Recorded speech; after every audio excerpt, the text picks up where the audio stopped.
আসসালামু আলাইকুম। আজকে গণিতের একটি ক্লাসে সবাইকে স্বাগতম। আজকে সাধারণ গণিত নিয়ে কথা বলবো। সাধারণ গণিতে কথা বলতে গেলে অঙ্ক অঙ্ক কাকে বলে, ডেসিমে আমরা জানি, বাইনারি সংখ্যার ক্ষেত্রেও আমরা জানি। এই প্রথমে বিভিন্ন সিম্বল সিম্বল কাটিকুটি, তারপরে বিভিন্ন সংখ্যা পদ্ধতি আবিষ্কার হলো। এই সংখ্যা পদ্ধতির মধ্যে একটা হচ্ছে ডেসিমেল সংখ্যা পদ্ধতি। ডেসিমেল নিয়ে কথা হলো। ডেসিমেল হচ্ছে কি, এক একটা অঙ্ক, এক একটা সংখ্যাকে বা একটা তিন সংখ্যা এক একটা অঙ্ক বলা হয়। সংখ্যা যদি বলি তাহলে 11, 1, 8, 108 এগুলো হচ্ছে সংখ্যা। আর অঙ্ক হচ্ছে 0, 1, 2, 3, 4, 5, 6, 7, 8 এবং 9।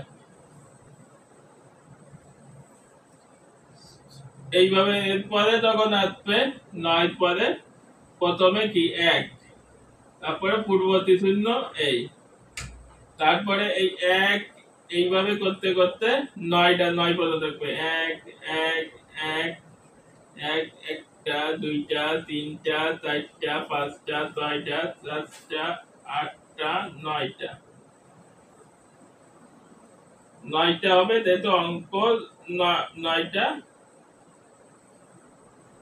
1, 2, 3, 4, 5, 6, 7, 8, 9, 10 10টা হবে। তারপরে একের প্রথমে আসলো 0, তারপরে আসলো 1, তারপরে এই যে 2, তারপরে এই যে 3, তারপরে এই যে আসলো 4, তারপরে এই যে 5, তারপরে 6, তারপরে 7, তারপরে 8, এই জায়গা দেখি, তারপরে 19 এই পর্যন্ত। তারপরে আবার এই 2 থেকে প্রথমে 1 থেকে এইভাবে 1 0 0 করে করে আসবে, তারপরে আসবে 2 থেকে, তারপরে 2 থেকে 0 থেকে 9 পর্যন্ত, আবার 3 থেকে, এইভাবে করতে করতে 9 থেকে যাবে, যায় লাস্টে যায় 1 তো হবে। এই হচ্ছে ডেসিমেলের সিস্টেম। সাধারণ গণিতের এই ডেসিমেল বিষয় আজকে এই পর্যন্ত আলোচনা করা। সবাইকে বলুন।